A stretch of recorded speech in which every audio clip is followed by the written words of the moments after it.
Hello friends and welcome back to another video. Today we are on board the beautiful brand new Discovery Princess with Princess Cruises. I'm really excited because we have a special exclusive. We're sitting down with the cruise director of this brand new vessel, Deval. Thank you so much for joining. That's me. It's me. Deval, thank you so much for joining. I'm really excited to chat with you and get a little inside scoop, so get ready. Thank you so much. Why don't you start off by telling us who you are and your role here on this ship? So I'm Deval. I've been working with Princess for about 6 years. 3 years ago, I became a cruise director, a couple years before the pause, I guess. And all throughout that time, like, I've just enjoyed it. Like, my first cruise, it was just on a ship, and I loved it. And 2 months later, I was working on a ship. Wow. It was real quick. I don't think I've ever heard of a story where you go from passenger to crew that quickly, too. It happened instantly. And Princess, we talked, and like things just worked out so well. And they bent over backwards to get me to work for them. And I'm like, I can't even swim. And you guys want me to be a cruise director?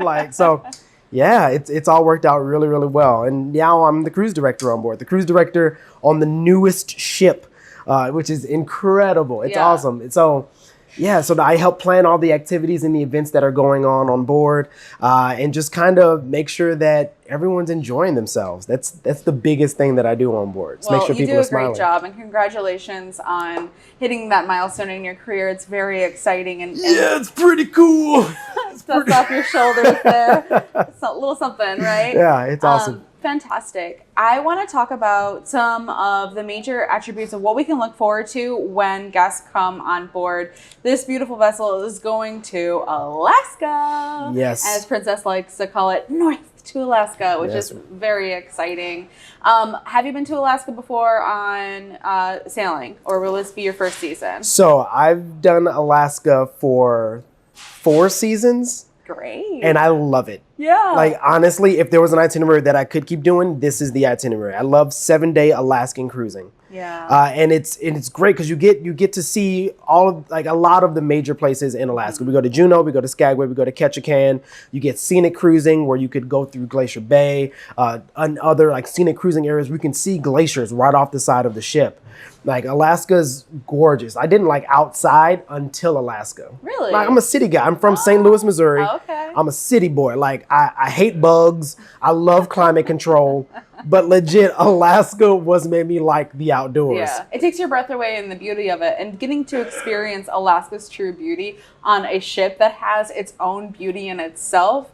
The first day we were walking around the Discovery and we were just like, oh my gosh, it is so pretty. Like, it's nice. I loved the one TikTok or reel that you did that was like all the Instagram spots of throughout the ship, because I'm going to do one, put my own little spin to it and nod to you because the ship is just that pretty with all the different areas. So what are some of your favorite spots that you love to hang out in throughout the ship? So my favorite bar on the ship is actually Crooner's Bar. Okay. And the Discovery Princess in general. So it's the 6th ship in the Royal class ships.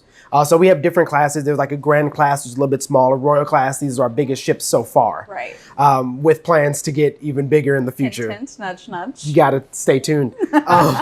But yeah, so this Royal class ship, and it has the best of all of the Princess ships. Mm-hmm. So like for the ones before this, they were like, all right, let's try this. All right, let's try this. Let's try this. Right. And this ship has, okay, this worked, let's do this. This worked, let's do this. And Crooner's Bar. The best of each. Picking and choosing and making, all the best pieces and the favorites. This is it. So Crooner's Bar is my absolute favorite. Like, I launched the Majestic. Crooner's Bar was very different there. Here, it's awesome. Like, I love like the big red chairs in it. Mm-hmm. Crooner's Bar is my favorite. Yeah. And we actually went there last night. They have the piano and they were taking requests. Would you put in your own requests, or would you just kind of lay back? So I like It's Not Unusual by Tom Jones.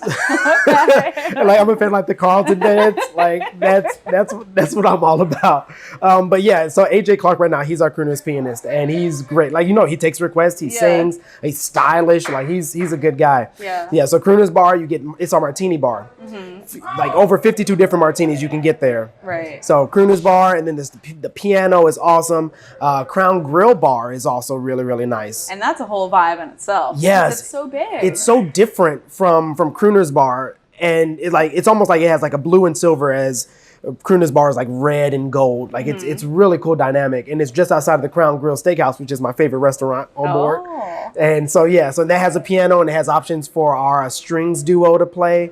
Like there's a lot of places for music, and to drink. And that in the sense of, so 2 favorite bars, there you go, 1 favorite restaurant already. Yes.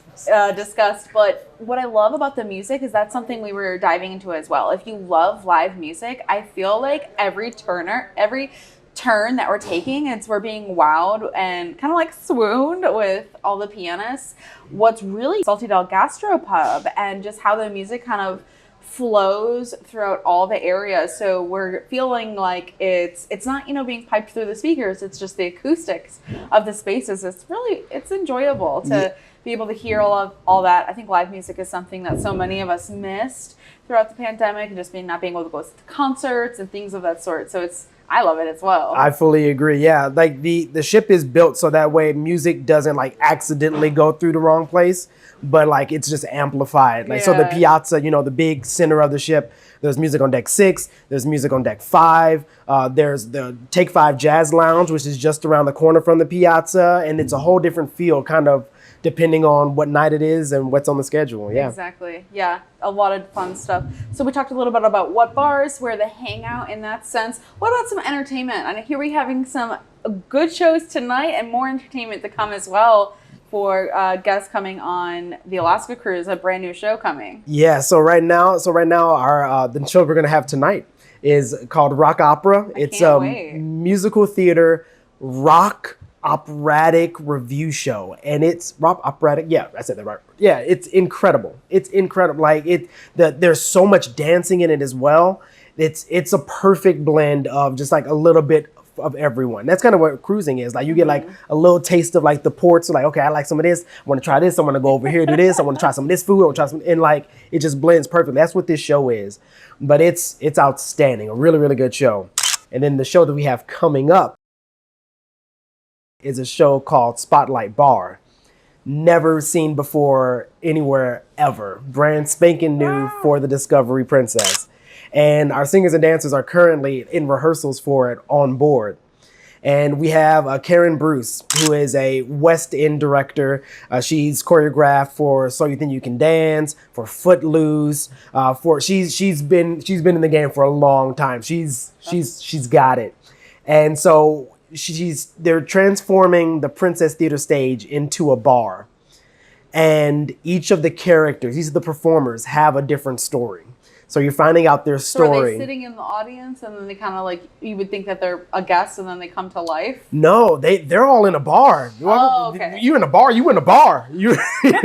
So they're all like around the bar. And they're telling stories through different songs, and like all the music is all very modern. Like Despacito is in it, and like it's modern music, but it's set with a huge set, and they're all telling stories. And I'm talking to the dancers because they're in rehearsal. They're like, Deval, there's so much dancing in this show. It's so different from other shows we have, because a lot of the shows on ships, they're so vocal heavy. Yeah. And the dancers kind of take like a background role a little bit. Yeah. And in this show, the dancers, they come forward, and they're going forward with so many different styles. There's Latin, there's hip hop, there's so many different styles of dance, and I'm very excited for this show. Because I'm a dancer. So any chance that I can get to like see some good dancing, I'm all about it. In addition to the production shows, we also have the guest entertainers that come on, and you can have different guest entertainers every time. So whenever you come on the ship, you will see something that you have not seen before on that ship. Yeah. So like this cruise, we have a magician, we have a comedian, we have a couple vocal artists, and then next cruise, we may have a juggler, or we may have the hybrid of the two. Right. We can have so many. So the guest entertainers keep the entertainment fresh. If you do stay on cruise after cruise after cruise, you still get to see something new in the theater every time you're on board. And then they're just hanging out, getting to know you. Yeah. It's awesome. Like we have the magician on right now. Yeah. And I was walking by Crown Grill Bar, and he was sitting doing like a private magic show for a couple guests. It was very cool. Yeah. That is so cute. It was cool. Oh, like brushing up his skills, and like, you'll see this one in the show. Yeah, he was da-da-da-da. Yeah, it's cool. That's magic, by the way, in case you were wondering. So I know there's other activities going on throughout the ship, so much to keep us busy, and we could just use our medallion class, the app, to keep us up to date. I think there's some other activities. What else can I look forward to when I pull up the app and see? Gotcha. So the Medallion Class app, the way that it's set up now is that you can go online on the Medallion Class app before you even get on board. You can see a lot of the activity that you had planned for the cruise. My personal favorite would be the game shows. We have like almost like an 8:30 game show slot where we like put in something good, something entertaining right then in Princess Live usually.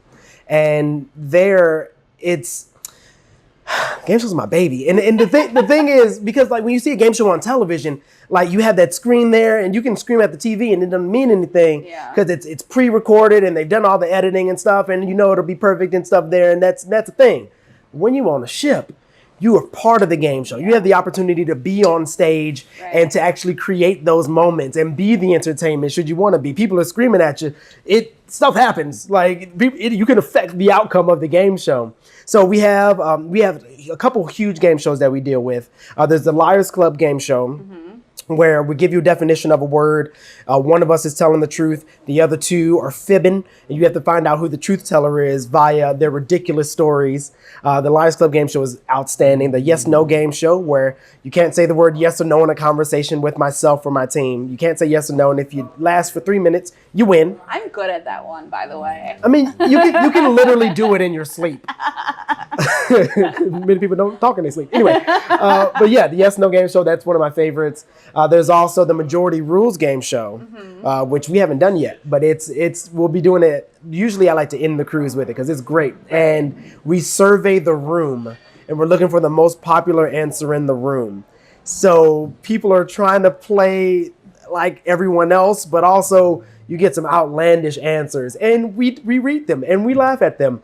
So the Majority Rules game show is great. And then the Marriage Match game show is a cruise cult classic. This is like the newlywed, not so newlywed game where we look for 3 couples and see how well they know each other. So that's very exciting because it is a classic and it is such a loved activity. So for that to be back on board for all of us to enjoy, it's really exciting that cruising is back. It does feel so normal. It is, yeah. Another show I really enjoyed that you didn't mention was the Deal or No Deal. Yeah. That was so exciting. Is that twice throughout our cruise or just once? So it depends on the cruise. Okay. We try to do it twice. We'll absolutely do it once. Okay, because we watched it for the first time, and then I really kicked myself for not buying the tickets to get the thing to play along as it was going, because it was so fun just to watch. And I was like, we need to kick this up a notch even more and play, because I wanted to be up there on stage. And how you mentioned that it was like a little bit of like yelling at the TV and yelling at the different contestants. It was that when I saw it, it was really comical in a sense, because I don't know if you remember, but the gal who was up there kept calling to the audience of, what do I do? What do I do? And it was just like, we all were yelling like 19 and yelling at what number she should pick. So it was just such a hoot that I want to do it again. Yeah, the grand debut for that is on the Discovery Princess here. So special. Yeah, so it's the Deal or No Deal television show, except it's on board our ships. Yeah. And so we'll call contestants on stage, they'll choose a case, and hopefully in their case they have our grand prize. Usually it's $1,000. It could be more. Usually it's $1,000. So throughout them picking cases, they try to whittle it down and hopefully they win the $1,000. Yeah. But different from on land, on our ships only, we have the chance for the people in the audience, the guests in the audience, to win just as much, if not more, than the contestant on stage. So last cruise when we played it, someone walked out with the $1,000. They chose the right case. $1,000 was there. Like, it was awesome. Yeah. That was a thing. But the guests in the audience, they have cards with cases on them also, and they're playing the game right along with us. So as we open up a case on the stage, they open up the case on their card, and if the numbers match, then they get matches. And the more matches they have, the more they can win. We give away free cruises. We give away $1,000 to the audience so they can win without even coming on stage. Yeah. And that's something different that you'll only find on our ships that you won't find on the television show. Exactly, because not everyone can get on the stage and participate, but it's a great way to keep our attention and keep us feeling like, hey, I have a chance at winning something. This is cool. And especially it's like bingo to the next level. It is. It's that fun. So I highly recommend it. And you did a great job explaining that, because I was like, there's just this card and it's fun. And you're like, no, wait, hold on. You pick a number and you go through. I mean, it's my job. I'm just like, go, it's great. Yeah, it's really cool. All right, so let's do a little bit of rapid fire here. Your best spot to grab some dessert. Gelato. Good choice. Yes, we have one of the few. So there's only 3. It's only on Princess ships, places that are certified outside of Italy to actually have gelato. Nice. Like the way that it's built is specifically done with a certification from Italy that we can have gelato on board. It's official, folks. Yeah, so pinky up. Like it's official. Yeah. Best spot to take a nap. Oh my goodness. Shoot. You open on the open deck, but in the sanctuary. The sanctuary, there's a couple pools up, like there's a retreat pool, and then like in the sanctuary, you get a cabana. It's a beautiful view of the front of the ship. Gorgeous. Yeah, the sanctuary. Nice. Yeah. All right, best spot to your favorite quick service fast bite to eat. Okay, the Salty Dog Grill. Oh. The Salty Dog Grill, because we have the Salty Dog Pub, the gastro Right. pub, and then the Salty Dog Grill. There you can get some street tacos. Yeah. I'm all about a good street taco. I had tacos today. Yummy. Tacos are delicious. I don't know anybody who doesn't like tacos. It's so good. It is. It's so good. Cruise directors are so busy, so it really is such a pleasure to have the time to sit down with them. If you appreciated and love DuVaul and love the video, be sure to thumbs up, leave a comment down below if you've cruised with him before, or if you have an upcoming cruise, and say hi to DuVaul in the comments. Thank you. So my much fun. I pleasure. can't wait to come back. Yeah, absolutely. Come check out the new production shows. can't wait. Get on stage for Deal or No Deal and eat some gelato. Yay! All right, friends, until next time, ciao for now.